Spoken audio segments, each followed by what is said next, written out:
Sobre torniquetes, então, a gente viu que pode ser utilizado quando a gente tem uma segurança nessa disciplina, nessa conduta, e que a gente deve ter alguns manejos para estar fazendo ali o procedimento de forma segura.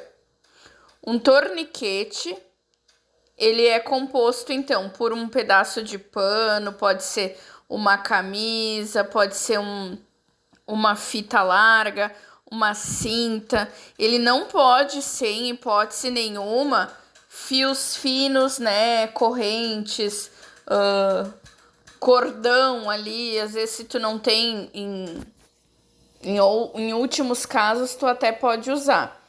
Mas o ideal é que o tecido que a gente vai usar, que o material que a gente vai utilizar para estar fazendo um torniquete, ele tenha pelo menos 6 centímetros de largura, tá?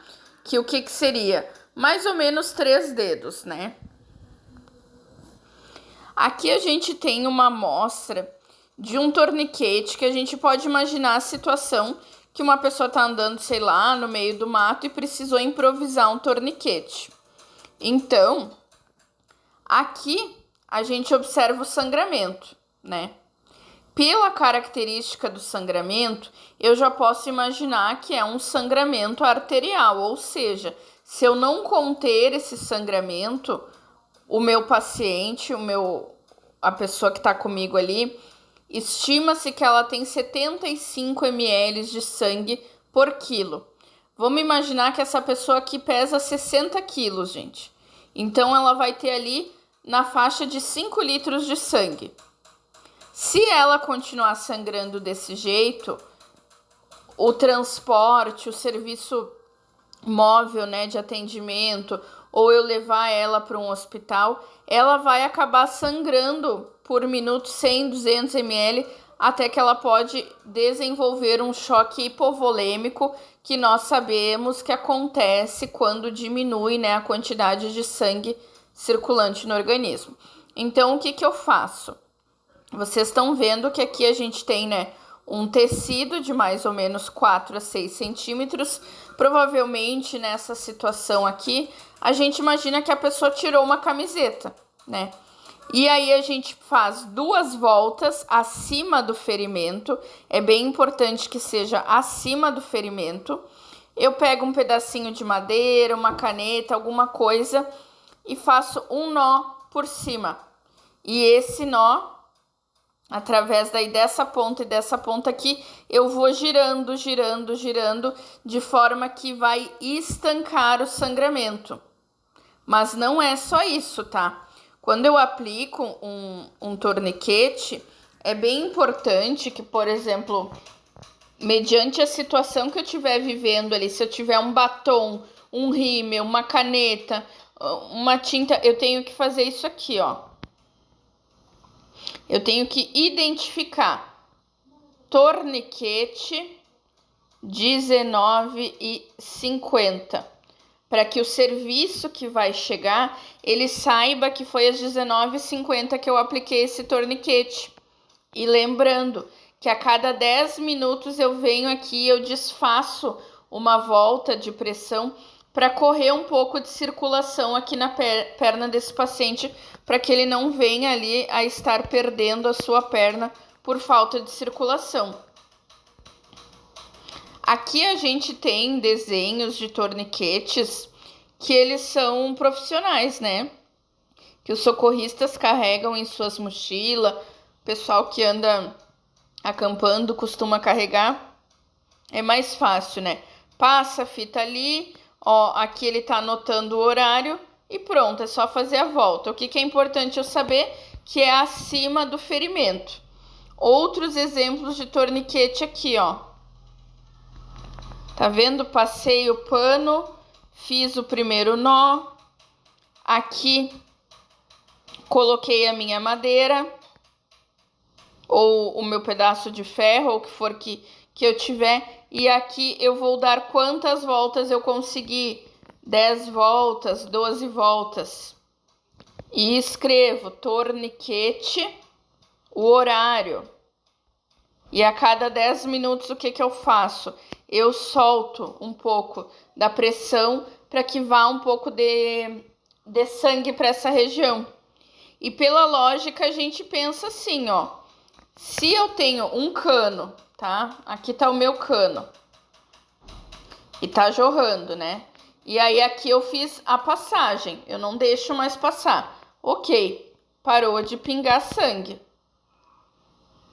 Eu preciso de vez em quando liberar essa passagem ali para voltar um pouquinho de sangue, mesmo que sangre. Por quê? Porque o sangue vai estar levando oxigênio para aquela parte ali. Então eu não posso suspender 100% o oxigênio dali. E a gente tem que pensar na nossa cabeça que o torniquete é uma coisa que a gente vai fazer e alguém logo vai vir nos ajudar a nos socorrer. Então eu preciso ficar de olho, controlando. Passou 10 minutos, solta um pouquinho. Passou mais 10, solta um pouquinho. Jorrou sangramento, aperto mais. E assim vai indo. A gente precisa ter seriedade ao estar aplicando um torniquete.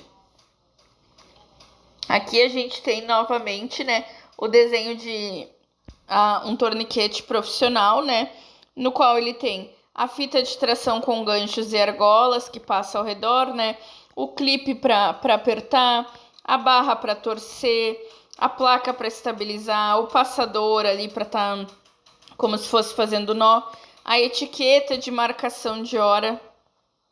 Então, assim, aqui é profissional, mas como vocês viram, a gente pode estar fazendo um torniquete com o que a gente tiver ali na situação de urgência nossa para estar estancando a hemorragia. Aqui, pessoal, olha esse exemplo aqui, ó. Amputação, né? Vamos imaginar que isso aqui é um acidente. Amputou o braço do cara aqui, ó. Tá? Ali, ó. Tá jorrando sangue. Se eu não fizer nada aqui, se eu, por exemplo, só colocar uma compressa ali, fazer força, vai continuar sangrando igual. Porque aqui tem veia, tem artéria, tem arteríola, tem vasinhos, tem capilares, tem tudo que vocês imaginam. Então, o que eu preciso fazer? Antes desse sangramento, eu fazer o meu torniquete. E aí, ó, eu dei várias voltas ali. O sangramento, vocês estão vendo que ele continua, tá? Aqui na imagem, o meu sangramento, ó, ele continua, mas é muito menor do que ele estava. E aí, o que eu vou fazendo? Aos poucos, eu vou soltando, por quê? Para que essa parte ali onde foi ocorrido a amputação, ela continue irrigada, porque depois esse paciente aqui é um paciente que vai para bloco cirúrgico, vai fazer intervenção cirúrgica ali e vai conseguir ter uma vida normal, né? Ele teve uma amputação de membros, mas ele não morreu por hemorragia. Então, quando a gente diz assim, ai, nem se falam mais em torniquete, a gente fala assim, só que a gente fala para pessoas que realmente, diante de uma situação, é importante você conhecer, porque é só você pensar, cara, se o paciente vai sangrar, tá com a torneira de sangue aberta, ele vai sangrar até a morte. Aplica um torniquete com o que tu tem ali, com os meios que tu tem, que tu vai estar salvando a vida desse paciente.